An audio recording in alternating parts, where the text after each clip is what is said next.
কথায় বলে ডাক্তারের কাছে লজ্জা পেতে নেই, যে রোগ হয় তা সরাসরি বলতে হয়। কিন্তু ডাক্তার যদি নিজেই লজ্জা পায় তাহলে কি কোনো রোগ সারা জীবনের মতো সেরে যায়? অনেকে নিশ্চয়ই ভাববে যে ডাক্তার আবার লজ্জা পায়, সে আবার কেমন ভাবে। দেখুন, আপনি যখন ডাক্তারের কাছে যান তখন ডাক্তার আপনাকে ওষুধ দেয়, কিন্তু কখনো হস্তমৈথুনের কথা জিজ্ঞাসা করে না। কারণ অনেকেরই ধারণা হস্তমৈথুন নিয়ে সরাসরি কথা বলাটা ঠিক নয়, এটা একটা প্রাইভেট ব্যাপার। তাই এই হস্তমৈথুন সম্পর্কিত প্রশ্ন বা বিষয়গুলি সকলেই গোপন রাখে। কিন্তু এই গোপন কাজই যে কত কিশোর ও যুবকদের জীবন গোপনে ধ্বংস করে দিচ্ছে তা হয়তো কেউ ধারণাই করতে পারে না। তা পারে কেবল সেই হস্তমৈথুনকারী ব্যক্তি। সেই ব্যক্তিই জানে তার 90% প্রবলেমের কারণ এই দীর্ঘদিন ধরে পিচকারি নাড়ানোর অভ্যাস।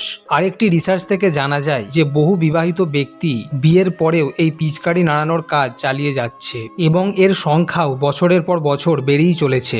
দেখুন, হস্তমৈথুন ও মিলনের মধ্যে অনেক পার্থক্য রয়েছে। যেমন নাম্বার 1, যেসব ব্যক্তি হাতের কাজ করে তারা নিজের ইচ্ছে মতো খারাপ চিন্তাভাবনা করতে পারে। নাম্বার 2, তারা নিজের পছন্দ মতো মডেল পছন্দ করে তাদের অশ্লীল ভিডিও দেখে পিচকারি নাড়াতে পারে।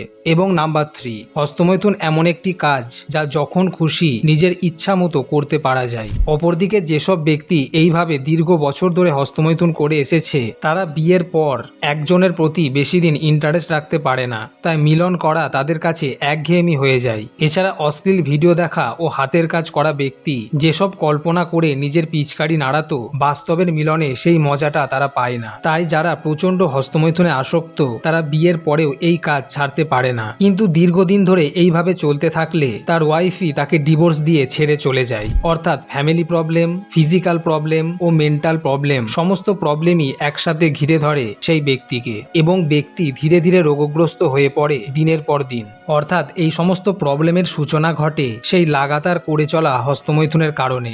বর্তমানে 90% যুবক এই পিচকারি নাড়ানোর অভ্যাসের শিকার এবং এদের মধ্যে 60% যুবক চায় এর থেকে বেরিয়ে আসতে, নতুন করে বাঁচতে, লাইফে সাকসেস অ্যাচিভ করতে, এবং বাকিরা এই নেশা থেকে বেরোবার চিন্তাই করে না। কারণ এদের মধ্যে বেশিরভাগ কিশোর বা যুবক এক মায়াবী মজার দুনিয়ায় মেতে রয়েছে এবং কিছু ব্যক্তি রয়েছে যারা ঠিক করেই নিয়েছে যতদিন বাঁচবো হস্তমৈথুন করে আর অশ্লীল জিনিস দেখেই বাঁচবো। কিন্তু দুঃখের বিষয় এটাই যে সমস্ত অল্প বয়সী ব্যক্তিরা ছেড়ে দেব বলে আজকাল পরশু করে বাহানা দেয় তারা ভুগতে শুরু করে 30 বছরের পর থেকে। প্রথমত, তারা যেহেতু নিজের জীবনের মূল্যবান সময় ফালতু কাজ করে নষ্ট করেছে তাই তারা নিজের পছন্দ মতো কাজ করতে পারে না, এবং দ্বিতীয়ত তাদের শরীর এতটাই দুর্বল থাকে যে সে তার ওয়াইফকেও সুখী রাখতে পারে না। ফলে সংসারে অশান্তি নিত্যদিনের সঙ্গী হয়ে দাঁড়ায়। আর এই প্রবলেমকে সলভ করতে আপনি ব্যবহার করতে পারেন নেচার মানিয়ার lift up gold herbal massage oil. এই অয়েল 100% ন্যাচারাল ইনগ্রেডিয়েন্টস দিয়ে তৈরি, যা বিশেষভাবে পুরুষদের জন্য বানানো হয়েছে যারা তাদের ইঞ্জিনের সাইজ, পাওয়ার ও নিজের কনফিডেন্সকে বাড়াতে পারবেন। কারণ এতে রয়েছে অশ্বগন্ধা, যা আপনার স্ট্যামিনা বৃদ্ধি করবে ও টেস্টোস্টেরনকে বুস্ট করবে। এছাড়া এতে থাকা আকরকাড়া, কস্তুরী বীজ, গোখরুর মতো দুর্লভ উপাদান পুরুষের ইচ্ছা শক্তি ও শক্তি বৃদ্ধিতে সাহায্য করবে। এছাড়া এই অয়েলে ব্লাড সার্কুলেশনকে বাড়ানোর জন্য শ্বেতাবরী এবং সেন্সিটিভিটি স্কিনকে ইমপ্রুভ করার জন্য লং এর মতো প্রাকৃতিক উপাদান রয়েছে। এই অয়েল কয়েক ফোঁটা হাতে নিয়ে আপনার ইঞ্জিনে ভালোভাবে মাসাজ করতে হবে। এতে আপনার বেড টাইম যেমন বৃদ্ধি পাবে সেই সাথে একটি সুখী দাম্পত্য জীবনও গড়ে উঠবে। এই অয়েল 100% ন্যাচারাল, তাই এর থেকে সাইড এফেক্ট হওয়ারও কোনো ভয় নেই। এমনকি এটি জিএমপি ও আইএসও দ্বারাও সার্টিফাইড। আমি ডেসক্রিপশন ও কমেন্টে এর লিঙ্ক দিয়ে দিয়েছি, আপনি সেখান থেকে প্রোডাক্টটি চেক আউট ও বাই করতে পারেন।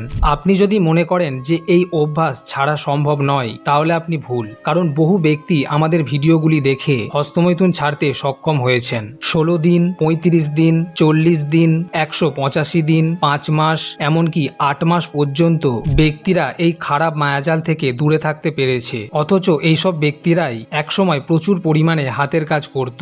অর্থাৎ আপনিও যে পারবেন সেটা নিশ্চিত। তবে একটা কথা সকলের উদ্দেশ্যে না বললেই নয়, অনেকে বেশ কিছুদিন ছেড়ে থাকলেও হঠাৎ 1-2 দিন হস্তমৈথুন করে ফেলেন এবং মন খারাপ করে চিন্তা করেন। তাদের বলবো এটা কখনোই করবেন না। ব্রহ্মচর্য পালন করতে করতে যদি হস্তমৈথুন করেও ফেলেন তাতে চিন্তিত হবেন না, বরং এটা ভেবে খুশি হন যে আমি নিজেকে এতদিন কন্ট্রোল করতে পেরেছি, সুতরাং আবারও পারবো। কেউ আমাকে দমাতে পারবে না, আমি নিজেকে সাকসেস করে তুলবই। খারাপ নেশা, ভিডিও এগুলো আমার শত্রু, এদের আমি একদিন পরাজিত করবই। আর এভাবে যখন আপনি ধীরে ধীরে নিজেকে মোটিভেট অ্যাক্টিভেট করবেন তখন আপনাকে সাকসেসফুল হওয়া থেকে পৃথিবীর কোনো শক্তি আটকাতে পারবে না। আপনি খুঁজে পাবেন এক নতুন সার্থক জীবন।